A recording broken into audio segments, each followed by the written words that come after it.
In 2017, I was asked to lead a project for the Nest Marine Biodiversity Hub to develop some standard operating procedures for some of our more common marine sampling platforms.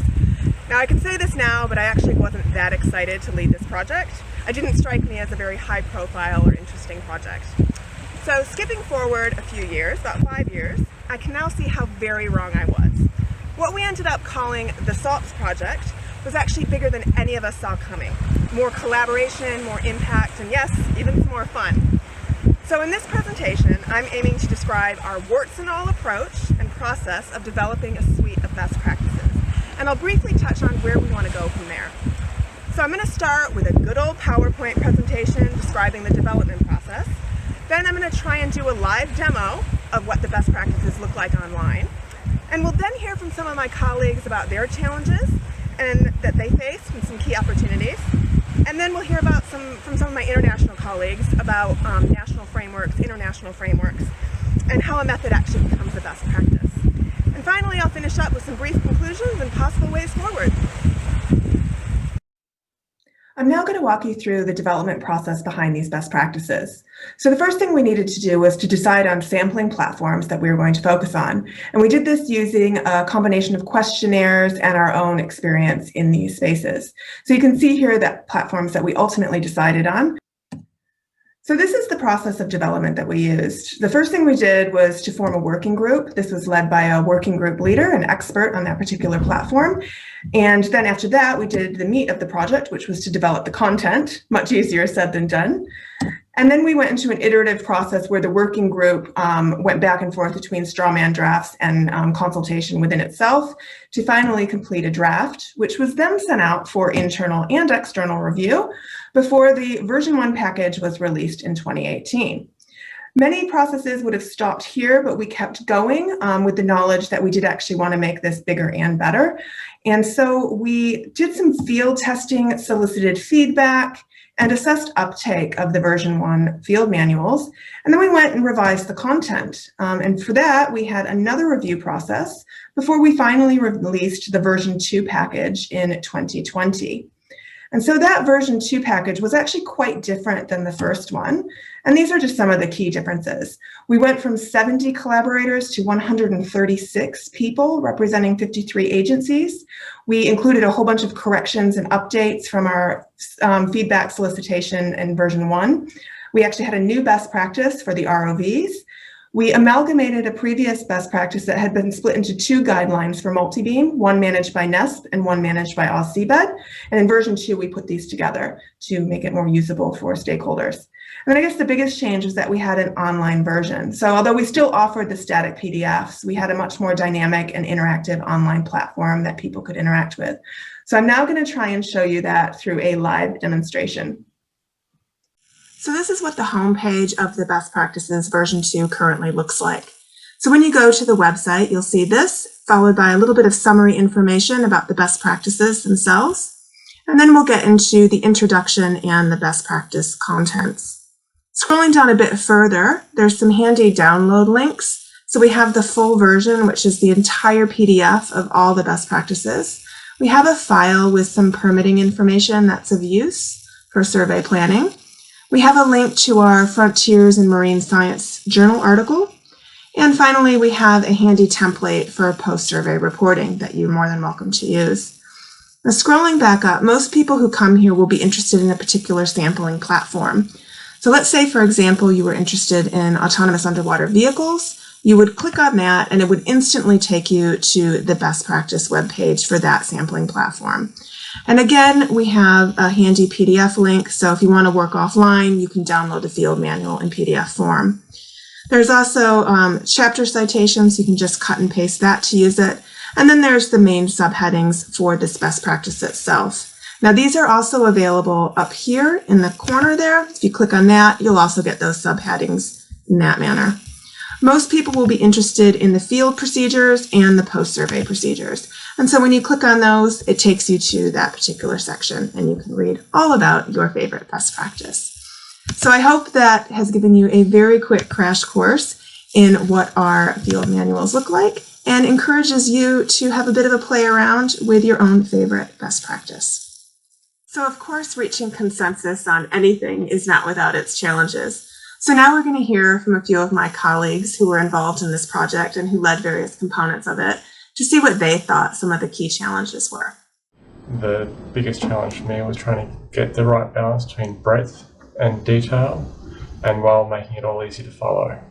From an editing point of view, the biggest challenge was trying to encourage collaboration between all those different researchers and institutions. Fortunately, it wasn't normally so hard because most were willing and eager and able to collaborate effectively. If we wanted to make sure that we change practices on data collection, but also on data submission, we needed to make sure that these guidelines would speak to a wide range of users and end users.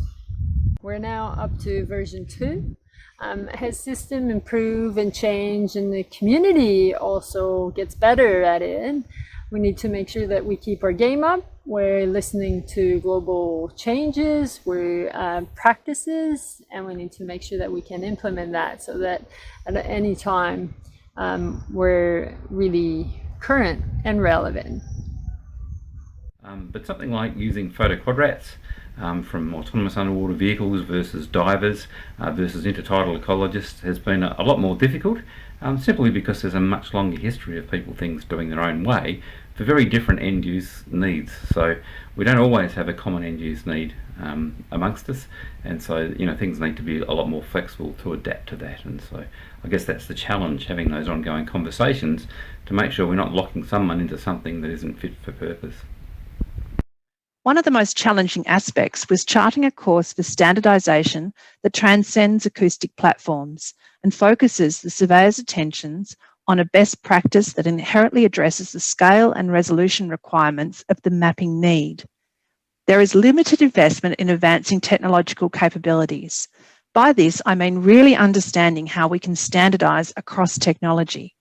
I think one of the key challenges, at least in my view, of developing best practice guidelines for marine sampling and monitoring is also one of the greatest rewards. Bringing together a national suite of experts to form a working group can be a challenging task. After all, we all live pretty busy professional lives, but when you get that right, I think great things can be achieved.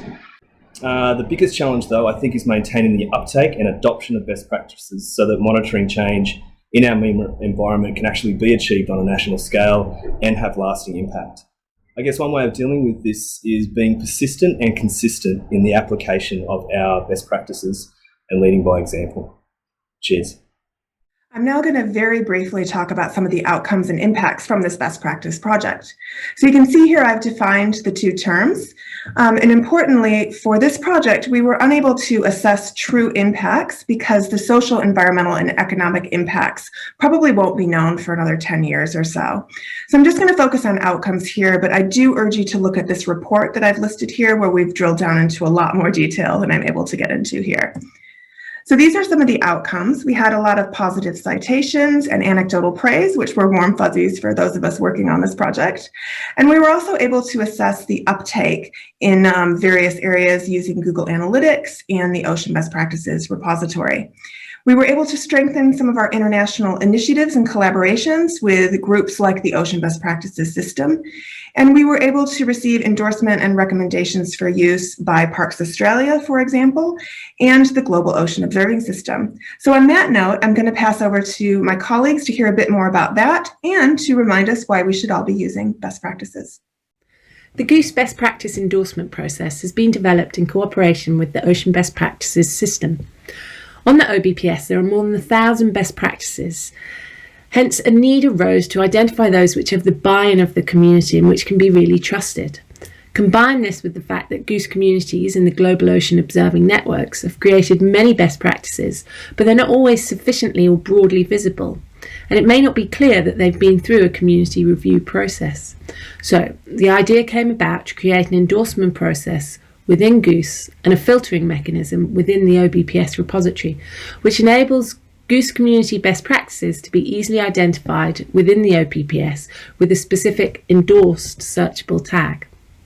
To qualify as Goose endorsed, a best practice must adhere to a number of principles. One of the key ones is this rigorous community review.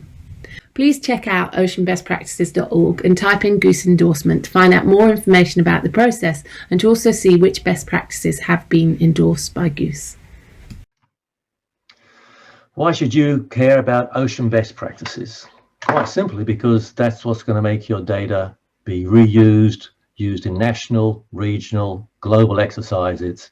By using best practices, you'll make sure that the data gets uptaken by groups like the ones I lead at the Global Ocean Observing System to make sure that those data can then inform the CBD on the post-2020 Global Biodiversity Framework, can inform the UN system of environmental economic accounting, can it support the monitoring against the Sustainable Development Goals.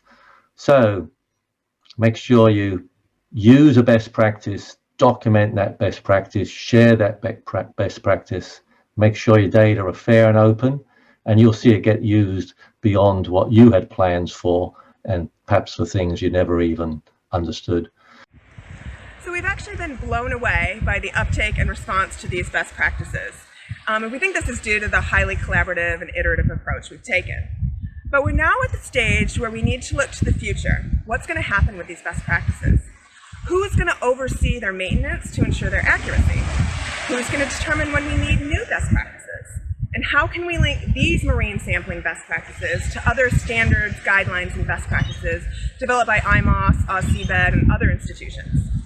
So if we don't address these questions now, what are currently considered best practices will be at risk of becoming outdated and actually fading away. So the time does seem right for an overarching governance framework to manage these kind of questions and ensure that we can continue to deliver the most efficient and fit-for-purpose data to manage Australia's beautiful marine estate. Thank you very much for listening, and I'll now leave you with the acknowledgements and future resources slide.